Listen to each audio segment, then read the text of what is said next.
I look good. Haven't even carved up my eyebrows yet, but I look, let me not gas myself up that much yet. I look fairly decent. I look better than I looked like literally 2 minutes ago, so love that. Wow, the lighting's really lighting, even though there's literally a storm that's about to happen in like the next 30 minutes. What is up, guys, and welcome back to my channel. If you're new here, hi, it's Keisha. I'm your host for today's video. Nice to meet you. I've been gone for a hot moment. I may have also impulsively dyed my hair and shaved it off. I was also really depressed, in the gutter, in the yeah, there's just been so much going on in my own personal life. You know, when life just comes and does all at once.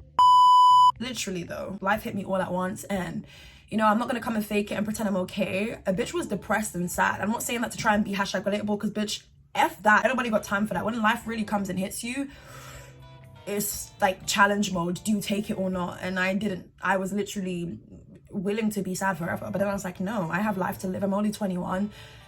And yes, today might be a sad day. Tomorrow might be a sad day. But I'm optimistic that it will get better. Like, once you're at your lowest point, it can't get any lower than that. I needed time to literally be pissed off and be sad and be low, and then snap up, back to being a baddie, getting back to posting the lit content. I've been cooking up a bunch of ideas for this channel, so make sure you guys stick around. And if you are new here, make sure you guys subscribe, because it's a fun time. We keep it realer than real. I don't know about you, but a lot of people just like to beat around the bush. A lot of people like to sugarcoat things. Bitch, around here we keep it real, and if that's painful for you, then sorry.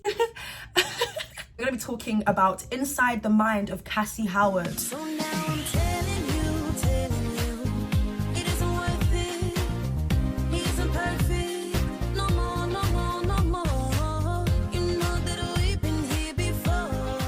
My theories. I have been writing an essay for this video, so I hope you guys do enjoy it. If I'm looking down, it's because my notes are here. It's gonna be a get ready with me to go absolutely nowhere. Before we get started, make sure you guys go and give me a follow on Instagram at Itzkeisha_. It literally takes less than a minute, and that would be helping me out a lot. As you guys would know, I was recently hacked, so I would love to just, you know, get my followers back up again, build back my brand. I know a lot of you guys want me to do a spam account. I will eventually make a spam account once I hit 30,000 followers. So you know what to do.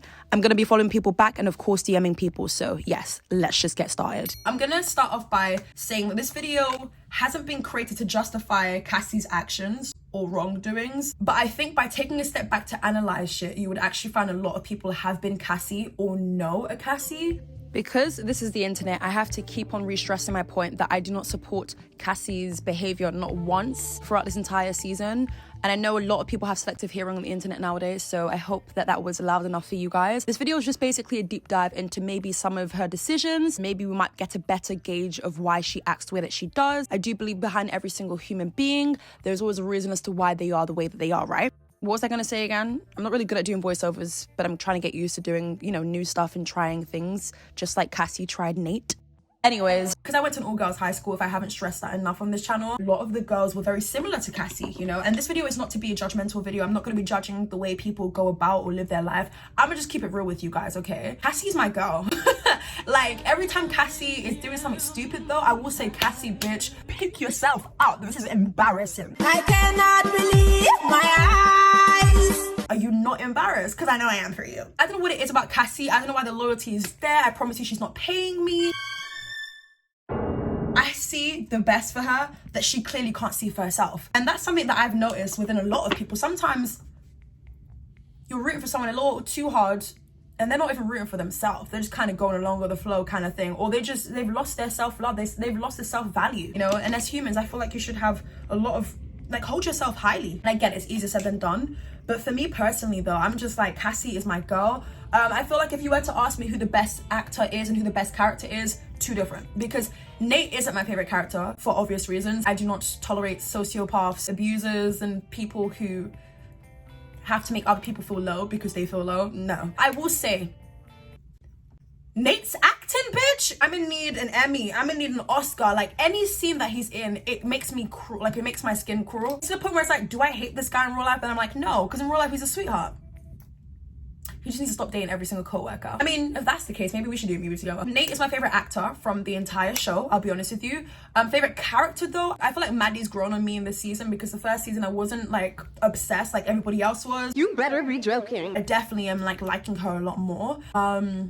Yeah, I love Lexi. I think Lexi and Fezco are my favorite. Like, anytime they're on my screen, I'm just like, please, please, another 10 more seconds. It wouldn't hurt, okay? This season showcased even more Cassie's obsession with wanting to be loved by a man. She probably feels this way due to her daddy issues. Her father left her at a young age, and dealing with drugs/drinking issues at a pivotal age where she should have been going to him for like advice, or just having a father figure there. Definitely, I think, a big part as to why she is the way that she is. I know a lot of people are going to be like, okay, so how come this doesn't seem to be affecting Lexi in the same way it affects Cassie? We're going to go ahead and talk about that in just a second. But like, I know there are a lot of people who say, oh, having no dad hasn't affected me in my life. Some people say it's kind of good that they have no father, or like, I've heard it all. Everyone should come into this world having love by both parents. It's quite sad, but it's also unfortunately normalized that people are growing up in households where they have no father figure, and it's not because they've passed away, but it's because the dad who should be there to show them love and support and just be there for them has just gone completely AWOL and absent. And I know there's this reoccurring joke in the Black community that, oh, where's your dad? Like, did he leave you? Did you go to the shop and not come back? Like, that is such a kind of like a stereotypical joke for like Black families, Black households. I'm gonna have to say, first and foremost, I've not laughed once. You think you're funny? Daddy issues does not only happen in the Black community. I think it's quite obvious, but some people still love to just, you know, use that joke on Black people. I know plenty of households where there's an absent parent, so let's just keep it real. To anyone watching right now who feels open enough to kind of have that discussion with me in the comment section, like, there's literally, you are open to go crazy with it, go ham if you need to. I feel like some people haven't vented, or some people haven't identified with the fact that maybe the reason as to why certain things have happened in their life is because of certain traumas. And I think that everything that happens in life, a lot of the times, 80% is down to traumas, and that isn't like a statistic.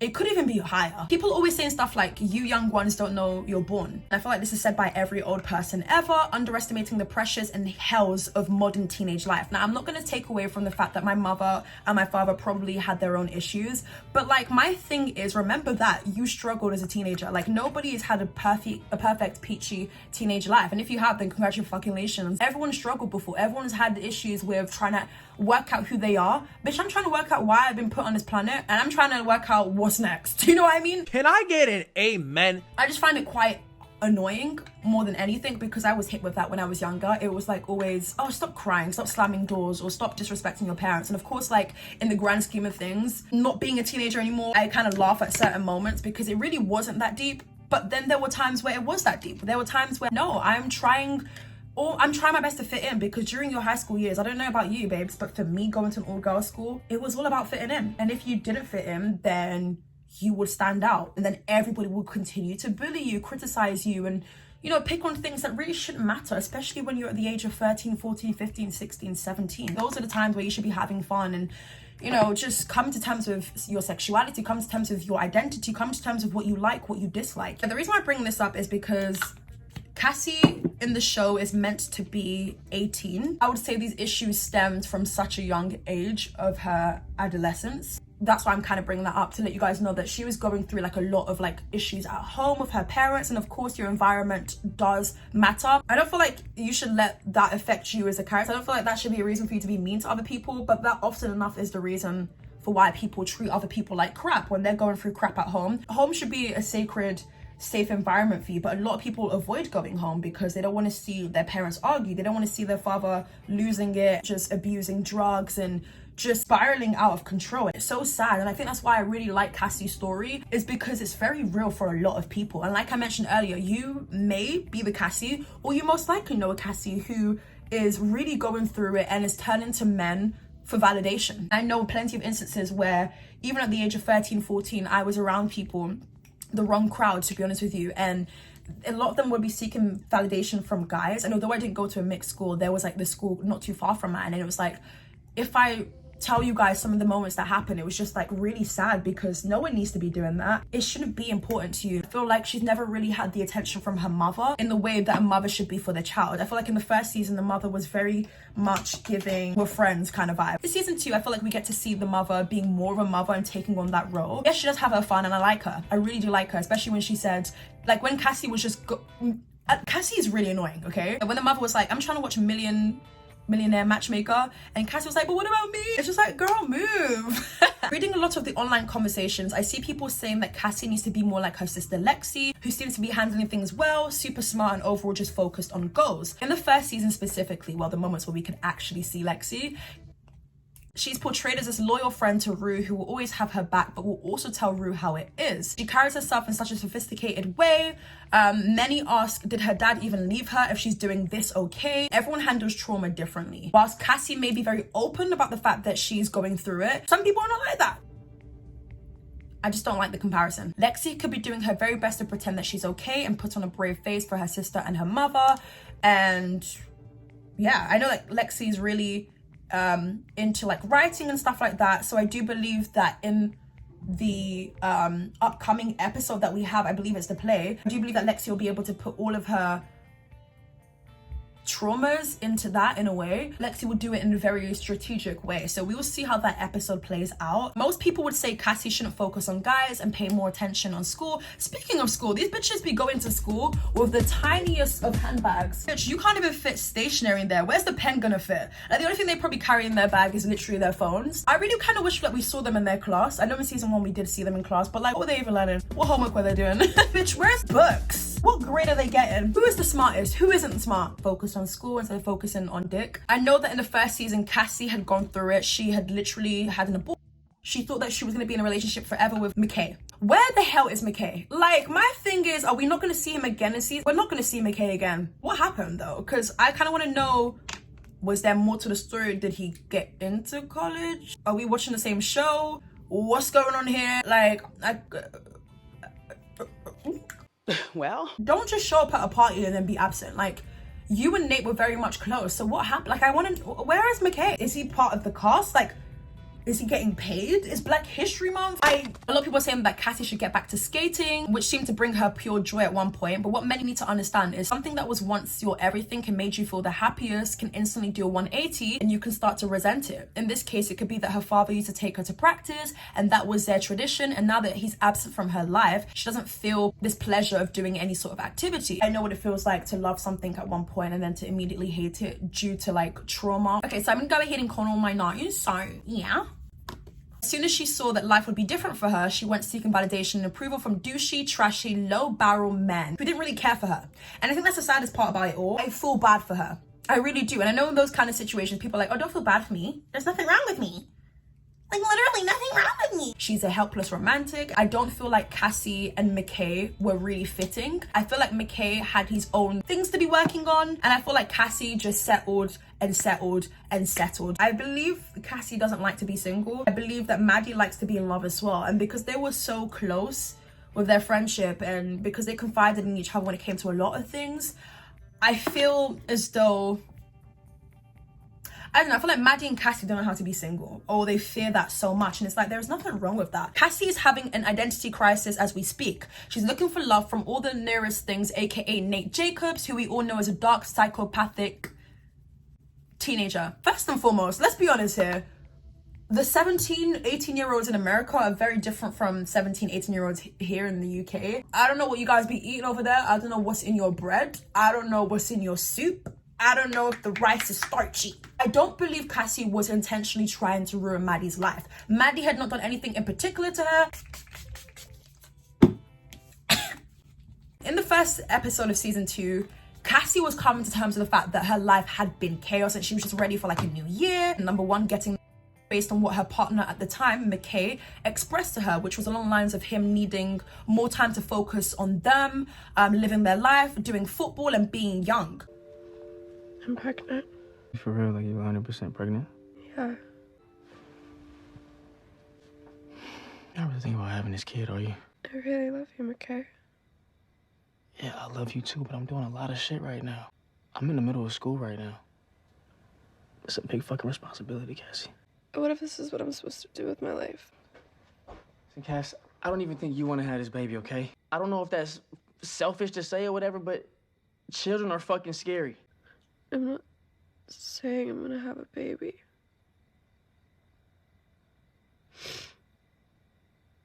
I just wanted to dream about it for a minute. Watching the first season, particularly that episode, I almost felt angry and I wanted to literally smash my screen. But I was like, bitch, if you smash the screen, you're not literally punching McKay. And also, we did not promote violence around here. Keisha, what would happen is that you would need to go and buy a new iPhone. So stop it. I have to watch Euphoria on my phone because if I put that on the TV, boy oh boy, with the amount of times I see people's, the amount of nudity I see on my screen, it's like, bro, I don't even have the time or energy to explain what's going on. I don't have this time to explain to African parents,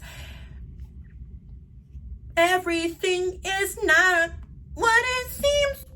It seems like McKay was very selfish in the first season and focused more on football and focused more on him. And I'm like, first and foremost, bitch, you ain't even that cute. Oh, snap! You are, but like, calm down. It's not all about you. Like, last time I checked, relationship is 1 + 1 is 2. I don't know much about algebra, but I know. McKay would also be the same person who's like, okay, let me hit it raw. F condoms. And putting these big black cocks. Feathers. That's the name of the bird. Cassie is deserving of a real person who's gonna love her for the goods, the bads, and the ugly. And trust me, there's plenty of uglies, okay? We all have ugly things about ourselves, you know, that we wish someone else would love. I feel like Cassie listens to a lot of Lana Del Rey, and thinks of Nate. Tell me that I'm wrong. Say you'll remember. Oh wait, that's not it. I've seen the world, done it all. I've had my cake now. I feel like she looks at Nate and just in her head she plays, "You used to love me when I'm no longer young and beautiful." No, he won't. He will not. No, Nate would not. She also has a Kalani poster in her room. I don't know what Kalani's been motivating you to do, but bitch, get up! Get up. There's even a line that McKay said in the first season. He said, why you gotta always make everything so sexual? I'm trying to have a real ass conversation with you. I definitely felt secondhand embarrassment for her. A lot of these characters don't strike me as being emotionally intelligent. When McKay said that, I was like, bro. It's like she'd always be used for her body. And it's happened time and time again. So of course she's gonna do what she feels like every single guy wants. It's not right and it's not justifiable, but that is what we've seen becoming a pattern. I kind of want to put on some gems and stuff. So I'm gonna go ahead and put on, let's go with this one. I'm gonna put it right here. Oh, that's hella cute. I'm gonna do one on the other side as well. I kind of miss the gems they had from the first season. I'm gonna go ahead and set my face. Why does the setting spray smell like the doctor's? It literally smells like flipping hospital. I hate it. Ugh. Ugh. Ugh.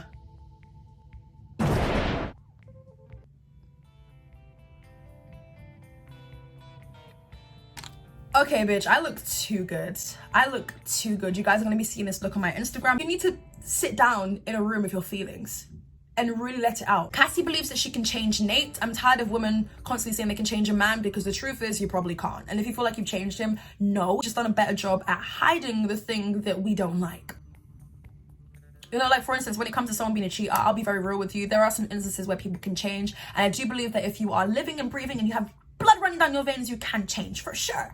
But what I do also believe is that people just get better at lying. Cassie constantly saying, I can fix him, I can fix him. It's like, so you know he's a problem. Of course you know he's a problem. Maddie has been the one to deal with the problems of Nate and then screaming the whole house down about, what about me? You guys think that I cheat? No, they went together. It's like, bro, it's like, just, it didn't need to happen. He doesn't like you. He bullies you. He walks past you in school, doesn't acknowledge you, but that's what you want? You can't fix Nate. You can't. It's the biggest lie ever. Someone like Nate can't change, one, because he's not sat down to evaluate his actions and face his demons. And number two, his manipulation tactics have worked so well on others that it's starting to work on him. I feel like a little bit in season 2, we've been able to see more of his emotions. He's been a bit more emotional with Maddie than he's ever did with anyone else. And I feel like no one's gonna come close to being Maddie. I feel like he's even trying to change the way that Cassie dresses to be a bit more sexier, be a bit more like girlier, maybe a little bit more flamboyant, and it's just not going to end well. And I do believe, honestly, if it came to picking between this long-ass friendship that should be meaningful for Cassie or this new guy that's come along, Nate, who doesn't really care for her, she's always going to pick a guy. She's always going to pick Nate. She thinks that she can change him. She thinks that he loves her. And in reality, he just loves what they are able to do together at night when they're sneaking around in cars. Okay? Thank God that Rue saw it. What annoyed me the most though is when Cassie tried to be like, but Rue's lying. Why would you guys listen to Rue? Rue is a druggie. It's like, bro, don't do that. Like, I love how everybody automatically believed Rue, because in many situations like that in the real world, a lot of people would be like, oh no, we wouldn't believe Rue, like she's a druggie, like she's probably just waffling, like she's on one right now. I love how Maddie automatically was like, Rue, wait, what happened? And she was asking her more questions. Like, I love that so much, because Cassie really thought she ate, she really thought she did something, and then they went to go and beat her ass, and then she went to go Cassie needs to come to terms with the fact that you have some demons. It's okay to be single. Get it, everyone wants their Cinderella moment, but maybe it's just not your time. Like, it's as simple as that. Cassie is a definition of insecure and lonely, if you ask me. You can be lonely in a crowded room, and Cassie showcases this multiple times in both seasons. Now, I think this is one thing that I'm able to relate with. It's like, you can have a group of, you know, friends or so-called friends, and it's like, you should be able to confide in them and tell them everything. But I don't know, like, I don't feel like I'm writing off Maddie, because Maddie's my bitch in season 2, right? But I feel like in the first season, like rewatching it, I feel like, yeah, they were close, but they wouldn't really have those deep conversations that friends should be having, you know, especially when it comes to the traumas that they've both gone through. I feel as though they would just have conversations about clothes or about like being the cutest whore, but there's more to life than that. And I feel like that's why Cassie probably wasn't able to tell or confide in her friends like Kat or Maddie. Maddie doesn't need Cassie. They both can do better for themselves, right? I feel as though people don't take Cassie seriously. We might be shocked to know that Cassie could be the smartest in the class. Like, let's not. Cassie knows that Nate only wants Maddie, period. Rue narrating the scenes would say stuff like, if Cassie knew Nate and Maddie were together, then she wouldn't have slept with him. Cassie wakes up at 4 a.m. nearly every single morning of this particular week to pamper and prep herself for Nate, wearing outfits that are more crazier, flamboyant, and outfits that typically Maddie would wear. Turns out he wants nothing to do with her and ignores her in the hallway, even bumps into her shoulder. I'm like, first and foremost, bitch, how are you 6'7", you're hella built, and you're gonna bump into my shoulders? The way that Nate bumps into Cassie, I'm like, bro, you really don't like her. It doesn't take a blind person to see that Nate really doesn't F with you, Cassie. Pick yourself up, bitch. Nate, be nice. Me expecting Nate to be nice is the funniest thing of 2022 so far. Cassie, in her head, knows that the only way that she's gonna get his attention is by dressing like her old bestie, Maddie. And even Maddie's like, bitch, what? What's this? Why you look like me for? Like, huh? Nate prefers for Cassie to be his sneaky link. They only meet up when it's late, dark, when no one can see them. Do you know how sad that is? Once again, thank you, Rue, for riding that bike and seeing, why am I doing that? Riding that bike and seeing it all happen, bitch. I love that she snitched. Oh yeah, I do. I'm rooting for Cassie in the weird, twisted way. But also, thank you, Rue. And the fact that she will basically call him and message him 1,000,000 times a day. He loves it. Nate loves it. He's on his phone. He loves that someone has made him their priority. But he still loves Maddie. He loves that Cassie is doing this. He loves that Cassie and Maddie's friendship is breaking up. And he loves that he's the cause for it. He can go on and on about, but what about Maddie? What about Maddie? She will never know about Maddie. Shut up, bro. What? You know you're going to be in trouble by Maddie already, but you know that Cassie's going to get it too. I believe Nate preyed upon Cassie as soon as he saw her exiting the gas station in the first episode. He saw weakness and ounces of vulnerability in her eyes. To describe the way Cassie looked in this particular moment, I mean, she had a little bit of like mascara run down her eyes, so you could see something was up. She was kind of like all over the place. She did look like she was intoxicated with alcohol. Nate only messed with Cassie to get what he wanted in the end, but to also abuse another woman, especially because at this time anyways, Maddie wouldn't give Nate the time of day. Maddie and Nate's relationship is the definition of toxic, but it seems it's only Maddie who can get through truthfully to Nate and has ever really seen Nate, you know, tearful or break down. I believe in the future episodes and probably next season if the characters are still alive. Shh. And I say that because apparently word on the street, aka TikTok and Twitter, you guys give me a headache, because it's like this show already gives me a headache, and then I just go on these platforms just to see, oh, what does everyone else think of the episodes? And everyone's like, but what if this person dies? And everyone's like, apparently this person's gonna die. And it's like, bro, I don't wish no death upon anyone. Actually, there are certain characters like I don't mind, I can get it. I don't want no death upon anyone, I really don't. But I feel as though because like I'm seeing so many guns, it's too much. I don't want no high blood pressure, please, it's too much for me. Like, stop it. Yeah? I feel like we will also see that Cassie is going to regret ever getting involved with Nate and sleeping with him. It's crazy that Cassie literally turned a blind eye to all the red flags that Maddie would be telling her about Nate. She was very selfish in these moments for sure. I feel like she turns a blind eye for the sake of love, and she is just once again a helpless romantic. I believe that, you know, in a twisted way, she likes to feel like she's somebody's property. That's really toxic. I just don't like to see her compare her trauma with Rue's. I'm not trying to take away from your experience. I'm not trying to say that you didn't struggle or you haven't struggled, because you are struggling. Do not try to downplay somebody else's struggle. Rue has gone through it. She's dealing with a lot of demons. Her father has passed away, as in not here anymore, as in rest in peace. But you're out here making it about you. Bye. Okay guys, so that is the conclusion for today's video. The Mind of Cassie Howard. Let me know your thoughts and opinions. Do you guys agree with me? Do you guys disagree with me? Let me know. I still can't believe that I literally have shaved head and my head is literally blonde. Blondisha has arrived in the building. Next time you see me though, I'm probably gonna have, I might have color. My hair might look like this, who knows? Or I might just have like literally a wig, 30 inches. You never know when it comes to me. Expect the unexpected. And yes, I will catch you guys in my next video. Bye. Whenever the hell that is.